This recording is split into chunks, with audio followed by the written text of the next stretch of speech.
My name is Bryce, and I'm going to tell you about the best day of my life.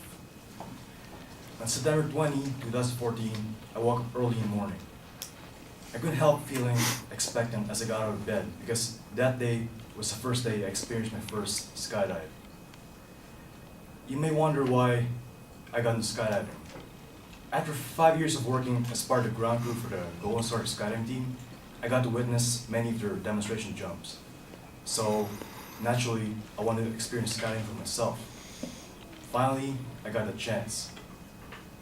On that day, I left with my mom and dad at 9 in the morning for Paris Valley skydiving school. My dad skydives. When we got there, we went to the main office to fill out the paperwork and pay the fees. Then I had to take a 4-hour lesson on the basics of skydiving, which included parachute safety, how to work parachute, steering, landing, and emergency procedures. After that, I got geared up, which means I had to put on my equipment, such as my jumpsuit, goggles, altimeter, and of course, parachute. Then I waited by the boarding area for the plane. I was still feeling excited. Then the plane arrived. I got on with 2 instructors who were going to assist me during the jump. When I got on the plane, the plane was called a Twin Otter, which is a two-engine plane that could seat roughly 22 people plus 2 pilots. The flight lasted about 20 minutes until the plane reached an altitude of 12,500 feet or 2.5 miles above the ground. Now that I thought of it, sitting in the plane was nerve-wracking. I kept glancing at my altimeter, and I just watched that needle going up. 2,500, 5,000, 7,500, 10,000, 12,500. I looked out the window, then I saw the cities, the buildings, they all look so small. And I thought to myself, oh shit, this is real. Like, I'm just about to jump out of an airplane. So finally, we got there. The instructors announced that we're about the landing zone, so it's time to jump. I wanted to open the door, then a gust of cold wind just rushed in the plane. It didn't help my nervousness. So as I stepped over the door with my instructors, they both of them grabbed hold my handle. Your jumpsuit comes with handles so they can grab me. So one of them asked me, "Are you ready?"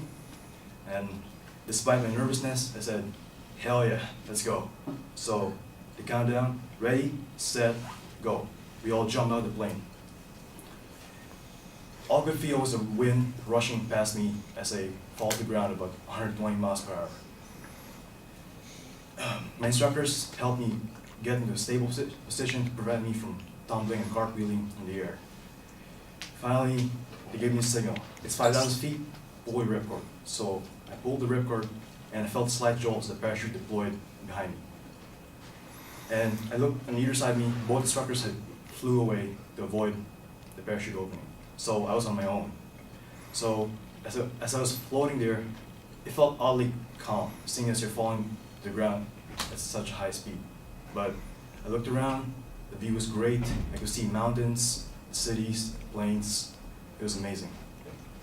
So finally, after maybe a prolonged 5 minutes, I realized that I'm fast approaching the landing zone. So the radio ahead of me, which my instructors were to give the instructions, it came to life. So he told me to turn right, turn left. He guided me towards the landing zone. And I was getting more nervous because I didn't want to mess it up. So I had to turn, kept turning, lined it up. Then, as I was about 10 feet away from the landing zone, they told me to flare, which means I had to pull both handles down. The parachute flares, which means it softens the landing. So I pulled all the way down. I landed softly. The landing was so surprisingly soft that it was just like stepping off the curb. I landed with both feet in the ground with a slight run to soften the momentum. And everyone around me congratulated me on my successful first jump, and that was the best day of my life.